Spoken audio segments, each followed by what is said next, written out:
자, 오늘 하나님께서 저에게 주시는 말씀은 마가복음 2장 말씀인데요. 21절, 22절 그리고 이사야서 43장 19절 이렇게 같이 읽도록 하겠습니다. 짧은 성경이니까 우리 한 목소리를 읽을게요. 먼저 마가복음 말씀부터 읽겠습니다. 시작. 그 누구도 낡은 옷에 새 천조각을 대고 깁지 않는다. 만일 그렇게 하면 세련된 조각이 또한 그 누구도 낡은 22절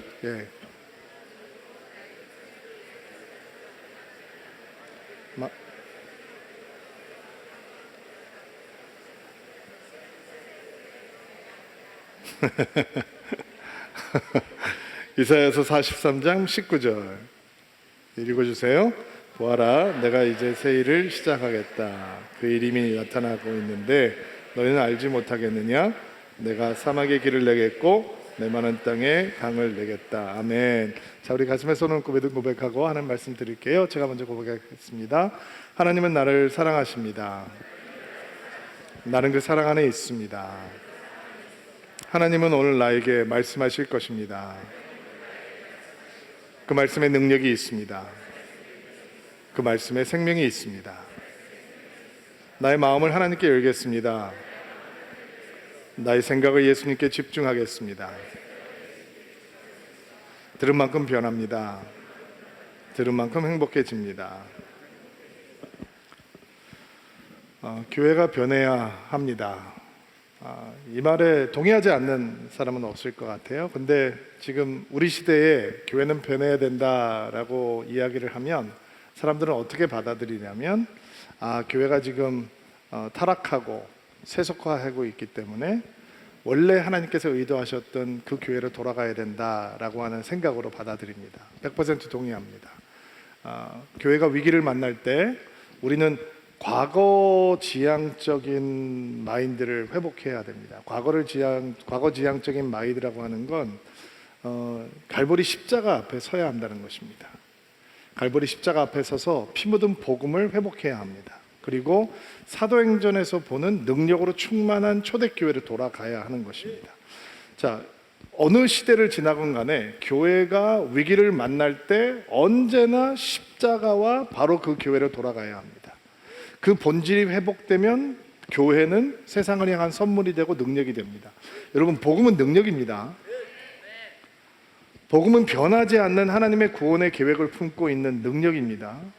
2000년 동안 한 번도 이 세상이 복음을 향해서 호의적이지 아니었음에도 불구하고 구원의 역사가 멈추지 않고 계속 전진할 수 있는 이유는 구원은 기쁜 소식이고 생명을 낳는 하나님의 통로이기 때문입니다. 그러니까 교회가 변질되고 세속화되고 교회의 영성이 타락할 때는 우리는 십자가 앞에 서고 바로 그 교회로 돌아가면 되는 거예요. 아멘이죠. 그런데 제가 지금 교회는 변해야 합니다 라고 하는 얘기는 그 얘기가 아닙니다. 교회는 변해야 합니다. 왜냐하면 세상이 변하고 있기 때문입니다.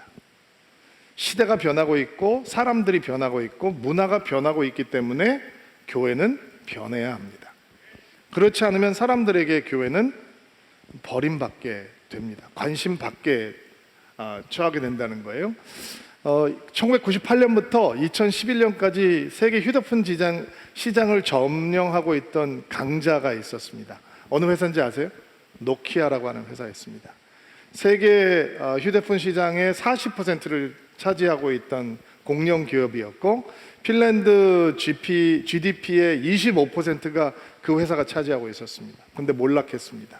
그 몰락의 이유를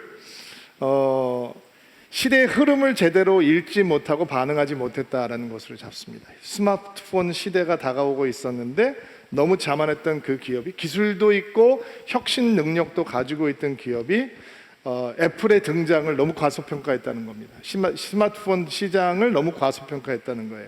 오히려 다른 시장을 공략하면서 저가 브랜드 시장을 공략하면서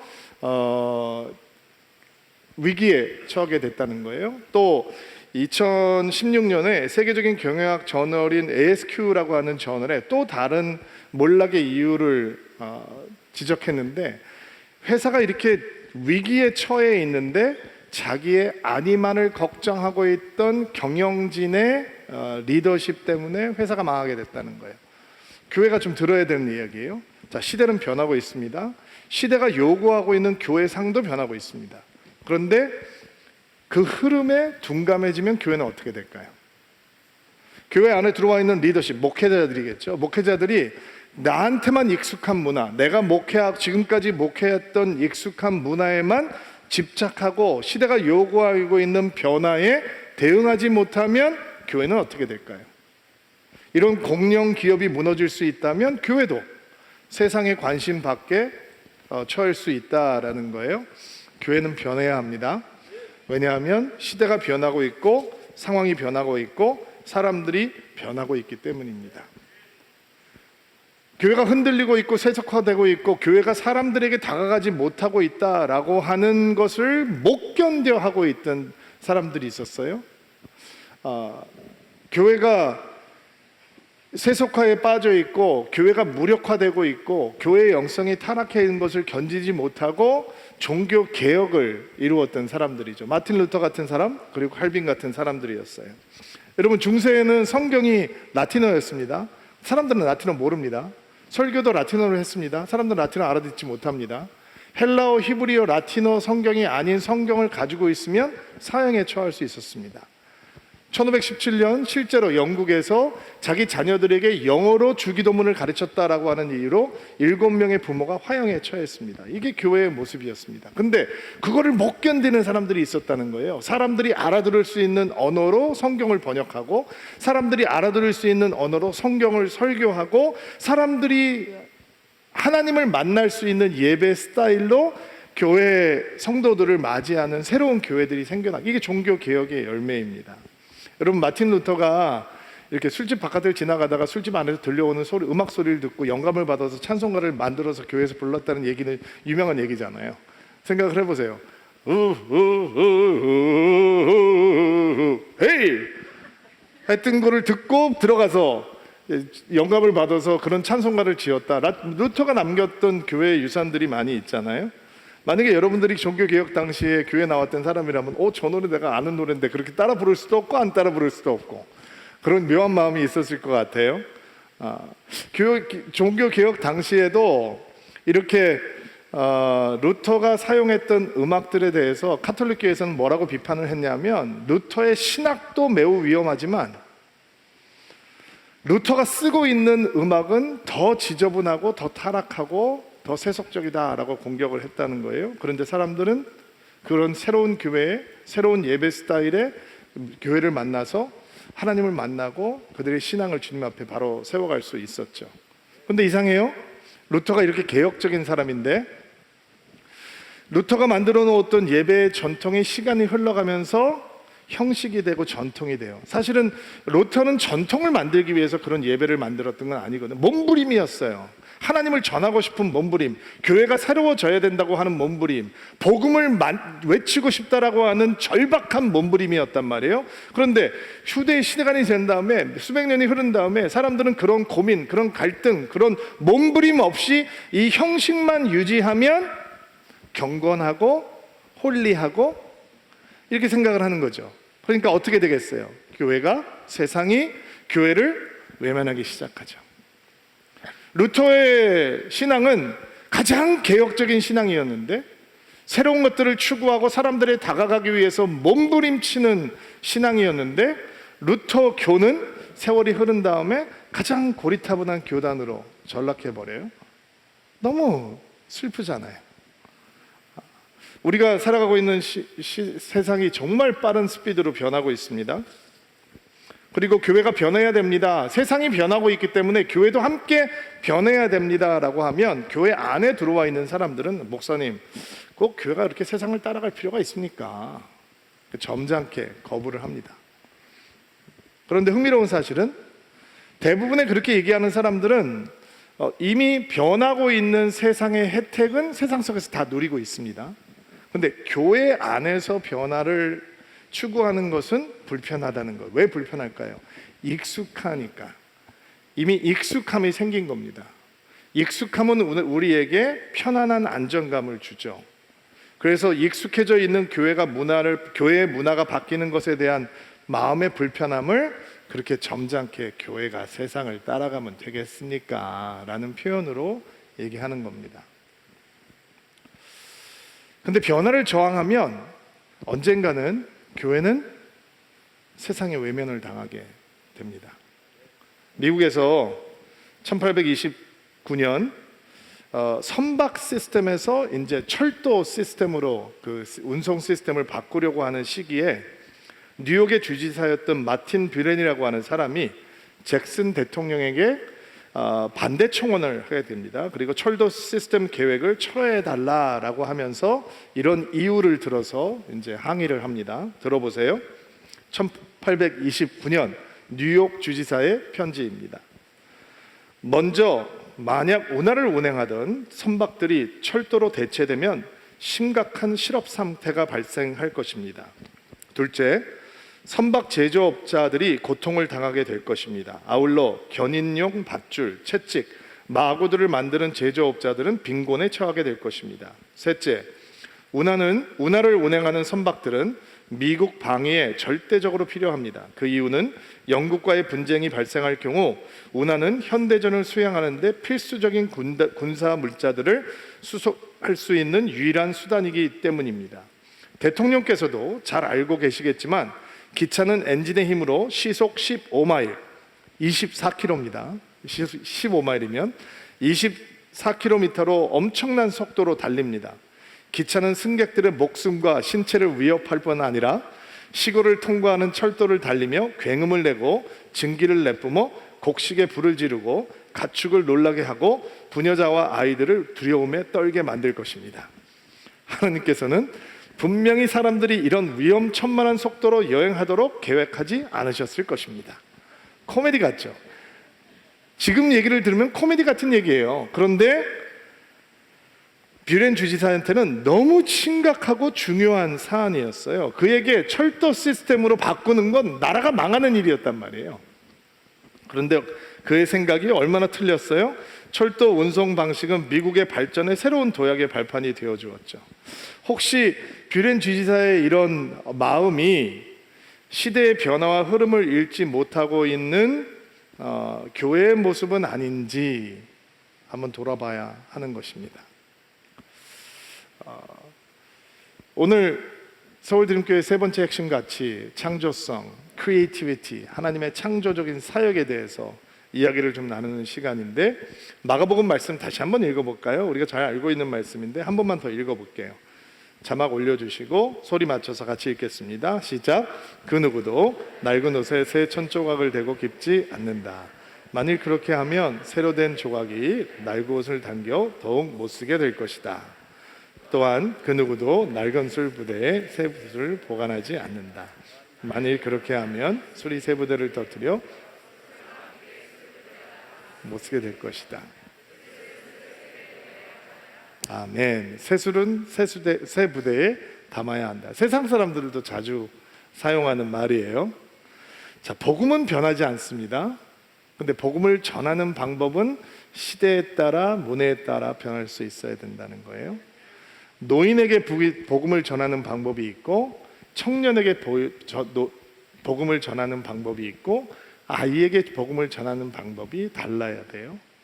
근데 똑같은 방법을 고수하면 안 돼요. 우리가 살아가고 있는 시대에 따라 그 방법은 변해야 되는 거예요. 2022년 대한민국 서울, 우리 살고 있는 곳이죠.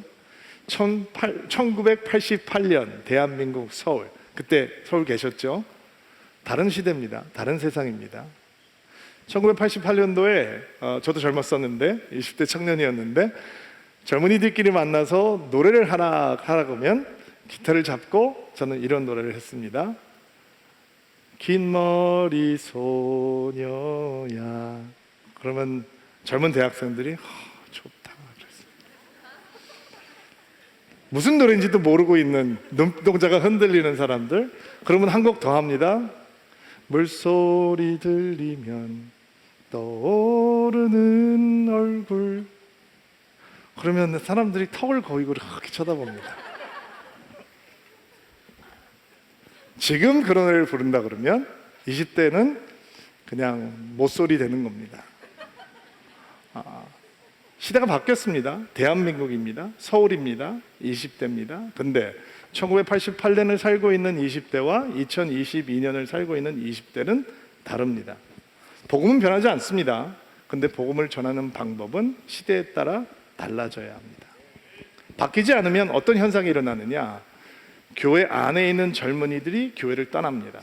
교회 바깥에 있는 젊은이들은 교회로 오지 않습니다. 어린 아이들이 사라집니다. 그래서 미국에서는 이렇게 시대의 변화의 흐름에 따라잡지 못하고 있는 교회들은 큐팁 교회가 된다라고 얘기를 합니다. 큐팁 교회가 뭐냐면 면봉 교회입니다. 뒤에서 보면 하얀 머리를 가진 노인들만 앉아 있다라고 해서 큐팁 교회라고 합니다. 200년, 300년이 된 교회도 비어갑니다.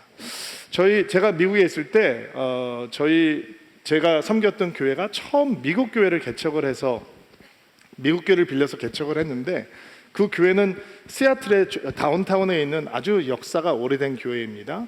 1960년도에는 월요일이 되면 시애틀 타임즈에 그 교회 담임 목사님이 설교를 한 내용이 중심 기사가 나올 만큼 그 지역에 엄청난 영향력을 발휘하고 있던 교회였습니다. 그런데 지금은 노숙자들이 모이는 교회가 되어버렸습니다.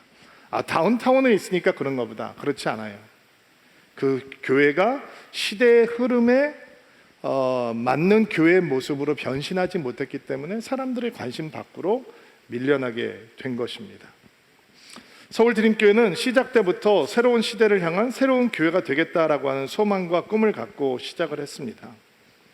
근데 그것은 그냥 단순히 우리가 특별해서 그런 일을 하겠다라고 하는 것이 아니고, 사실 하나님께서 가지고 계시는 그 열정, 구원을 베풀겠다라고 하는 열정, 그리고 세상을 구원하겠다라고 하는 하트, 심장에서 출발하는 생각입니다. 우리 이사야서 말씀 한번 볼 텐데요. 이사야서 43장 19절 말씀 같이 한번 읽어볼까요? 시작. 내가 이제 새 일을 시작하겠다. 그 일이 이미 나타나고 있는데 너희는 알지 못하겠느냐? 내가 사막에 길을 내겠고 메마른 땅을, 내가 새 일을 시작하겠다라고 하는 하나님의 뜨거운 열정. 새 일을 왜 행하시나요? 하나님께서 세상을 구원하기 위해서 새 일을 행하시는 거예요. 하나님께서는 사막에 길을 내고 메마른 땅에 강을 내는 창조적인 분이란 말이에요. 이러면 사막이 어떤 곳인지 아세요? 길이 있어도 다 바람 한번 불면 덮여버리는 것이에요. 근데 하나님께서 거기다 새 길을 내시겠다는 거예요. 메마른 땅에 오아시스를 만든다고 하지 않으셨어요? 강을 내겠다라고 하셨어요. 굉장히 크리에이티브한 거죠. 하나님께서 창조 사역을 하시는 것을 보면 무에서 유를 만드시잖아요.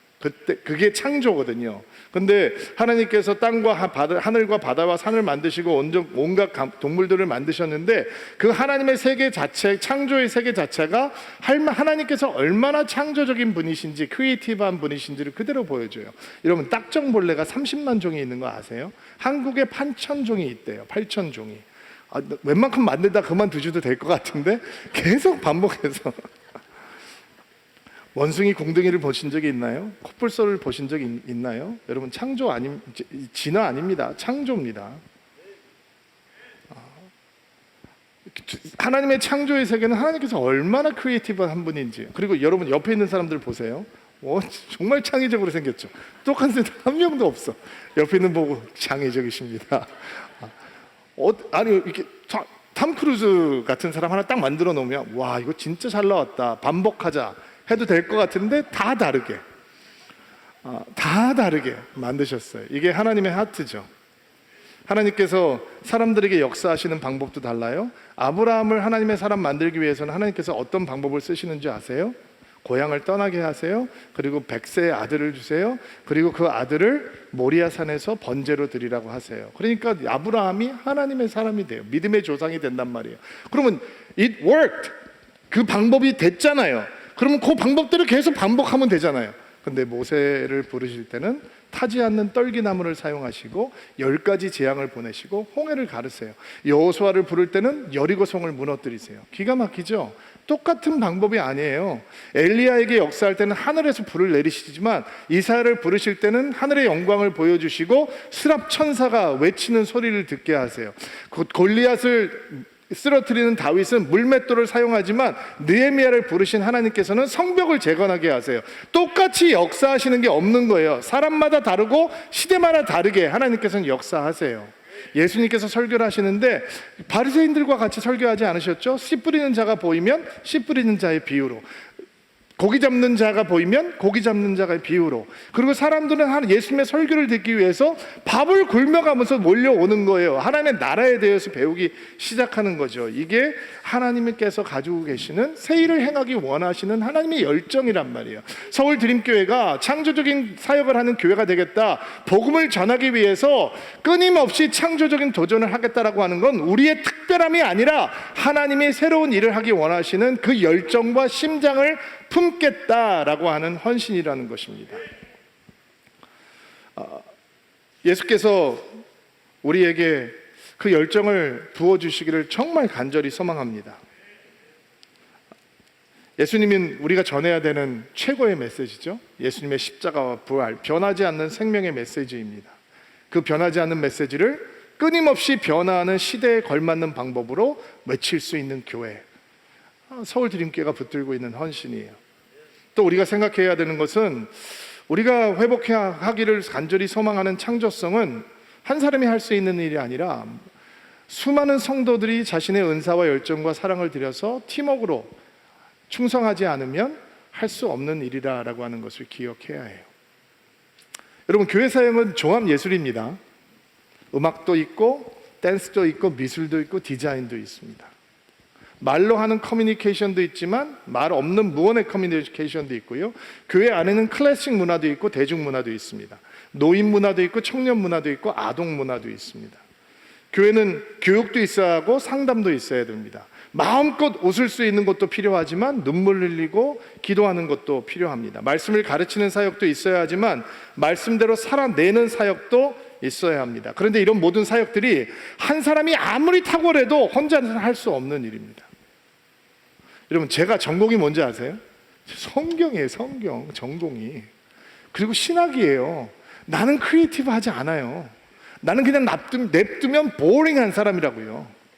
근데 여러분은 너무너무 전공이 다양하잖아요. 직업도 다양하잖아요. 그러니까 우리 교회가 창조적인 교회가 되겠다, 복음을 전하기 위해서 크리에이티브한 도전을 멈추지 않겠다라고 하는 헌신은 여러분이 여러분의 재능과 달란트와 은사와 열정과 헌신과 전문성을 하나님을 위해서 드리라라고 하는 헌신인 거예요. 여러분이 도와주지 않으면 우리는 그 일을 해낼 수가 없어요. 목사들끼리 어떻게 그 일을 하겠어요? 저는 사람들이 교회에 관심이 없는 거 못 견디겠어요. 나는 사람들이 예수님에 대해서 관심이 없는 걸 못 견디겠어요. 제가 복음을 전하는 목사인데 그 일을 제대로 못하는 거 나는 견딜 수가 없어요. 그래서 우리는 복음을 전하기 위해 끊임없는 창조적인 도전을 멈추지 않아야 하는 거예요. 교회가 시작된 다음에 얼마 안 돼서 학동역에 있는 웨딩홀을 빌려서 열린 새신자 예배 드림플러스를 시작했어요. 당시 한남동에서는 6시간밖에 빌릴 수가 없었기 때문에 제2의 장소에서 드림플러스라고 하는 열린 예배를 시작을 했는데, 뭐 짐을 계속 매주 옮겨가면서 세팅을 해야 되는 거니까 쉽지 않은 일이었어요.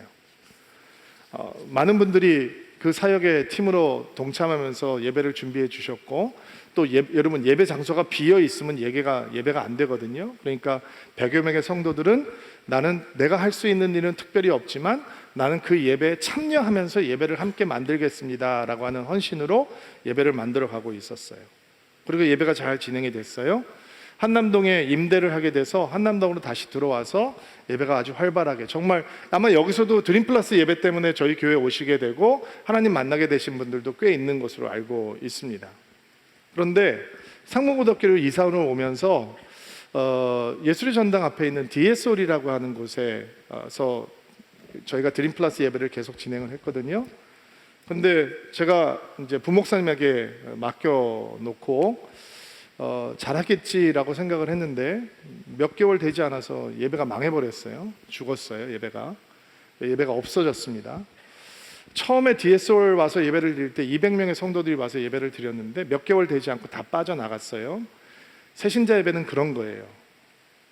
은혜스럽지 않으면 사람들이 안 와버린다고요. 여러분은 은혜스럽지 않아도 다음 주에 또 올 거잖아요. 그렇죠? 아멘 하면 안 되지. 지금 은혜스럽게 하고 있는데 아멘 하면 안 되죠. 근데 새신자 예배는 한두 번 와서 은혜스럽지 않으면 불신자들, 새신자들은 교회에 대해서 마음을 닫아버려요. 그리고 살릴 수 없는 지경이 돼서 예배를 닫았어요. 너무 마음이 아프더라고요. 우리의 정체성인데. 대신 우린 DBS를 하니까, 그러면 DBS에서 드림 플러스하고 하는 프로그램을 만들고 우리 성도들이 믿지 않는 사람들을 데리고 와서 복음을 소개하는 DBS를 만들었어요. 우리 팀들이 정성스럽게 음식을 준비해서 대접하고 그 음식을 넘어온 사람들이 다 감동받아요. 너무 정성껏 준비를 하니까. 부엌이 있는 거 아니에요. 부엌이 없는데도 그 일을 다 해냈어요. 그리고 4번 강의를 하는데 참 이상한 게 화를 내면서 강의를 듣기도 하고 아주 못마땅한 표정으로 이렇게 하고서 강의를 듣기도 하고 하는데 4번 강의가 끝나면 교회를 와요.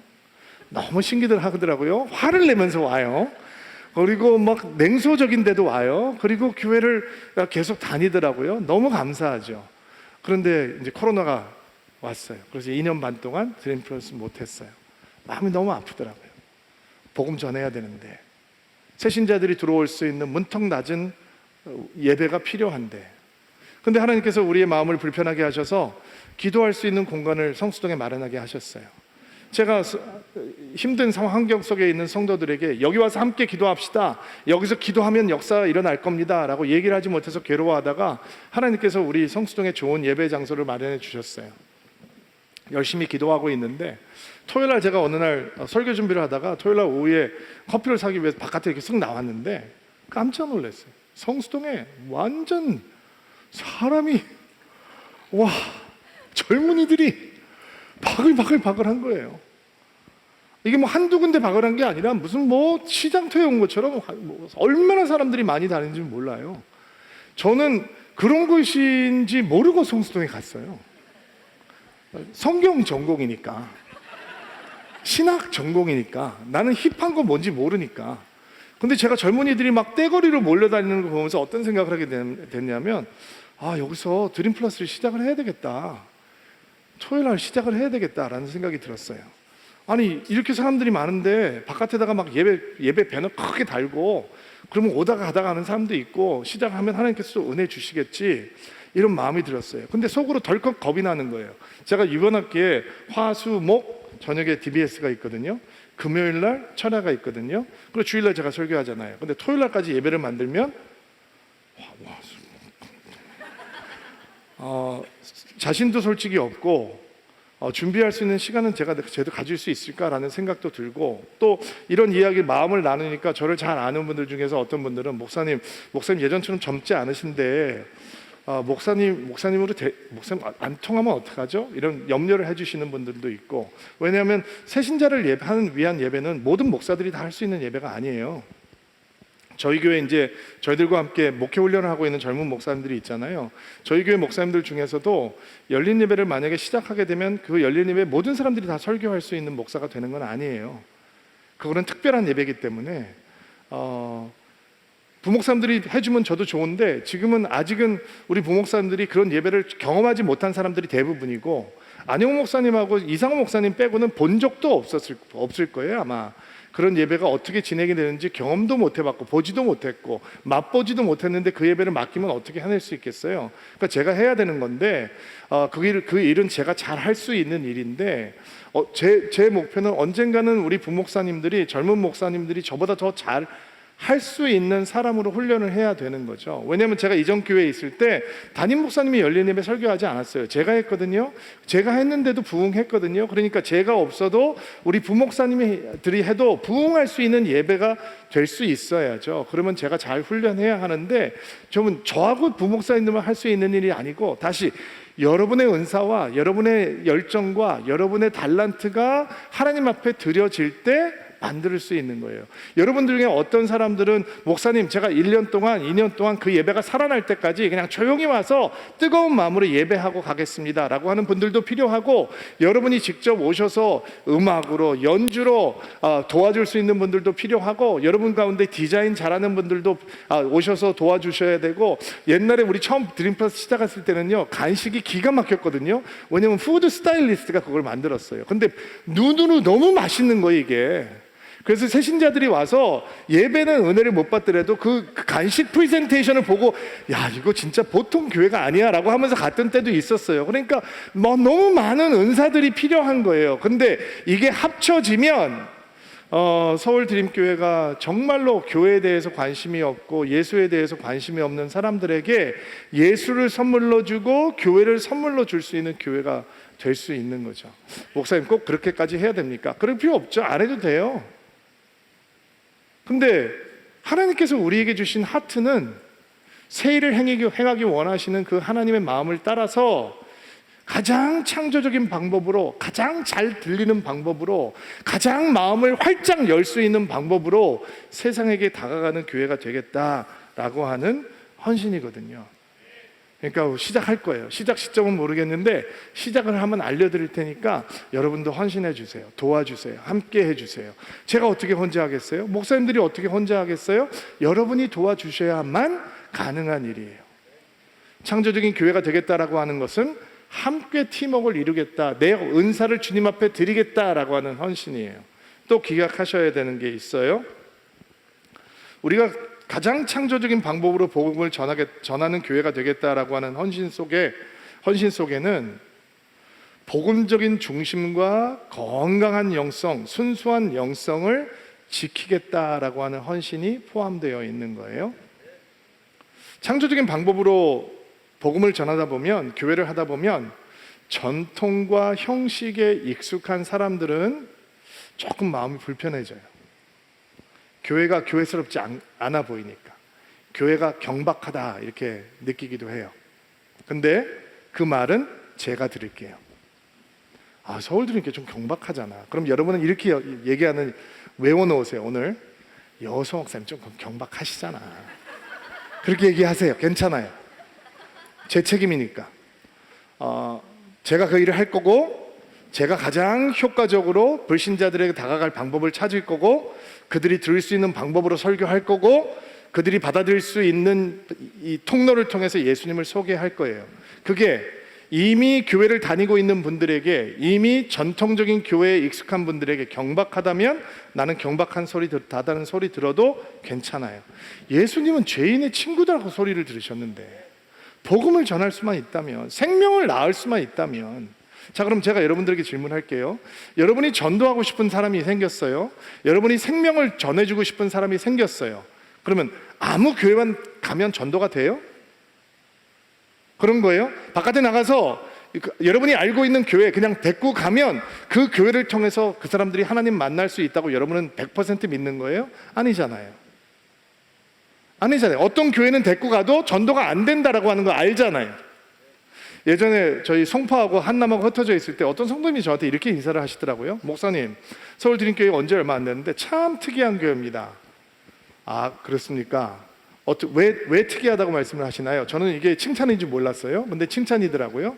왜 특이하냐면 교회를 오래 다니다가 슬럼프에 빠져 있는 사람을 데리고 와도 회복이 되고, 예수 예자도 모르는 사람을 데리고 와도 예수를 믿고, 이런 교회가 어디 있어요? 이런 얘기를 하는 거예요. 그래서 제가 속으로 생각했어요. 그렇지, 우리 교회가 그런 교회지. 그런 교회가 돼야지. 저는 저희 교회 2부, 3부, 4부 예배가 더 이 문턱이 낮아졌으면 좋겠다라는 생각을 해요. 근데 만약에 우리가 드림플러스라고 하는 새로운 예배를 다시 시작하게 되면 정말 여러분들이 누구를 데리고 와도 하나님의 복음을 듣고, 예수의 복음을 듣고 하나님 만날 수 있는 그런 예배가 됐으면 정말 좋겠어요. 그러려면 복음적인 중심이 확실해야 돼요. 복음에는 타협이 없어야 돼요. 우리의 믿음은 순수해야 돼요. 우리의 영성은 깨끗해야 돼요. 그렇지 않으면 우리가 표현해서 방법에서 자유로울 수가 없는 거예요. 자, 보세요. 예수님도 하나님 말씀 가르치셨죠? 바리새인들도 예수님 말씀 가르쳤어요. 누가 더 창조적인가요? 누가 더 크리에이티브해요? 누가 더 알아듣기 쉽게 설교를 하고 있나요? 누구의 내면이 더 건강해요? 왜 바리새인들은 그렇게 경직돼 있어요? 왜냐면 믿음에 자신이 없으니까, 믿음이 순수하지 않으니까, 그들에게 복음이 확실하지 않으니까. 예수님은 왜 이렇게 자유로우신 거예요? 복음에 흔들림이 없으니까. 그분의 믿음은 순수하니까. 그분의 믿음은 하나님을 향해서 열려 있으니까. 바울은 유대인에게 가면 유대인처럼 행동하네요. 로마 사람을 만나면 로마 사람처럼 행동해요. 이게 교회의 모습이어야 되는 거예요.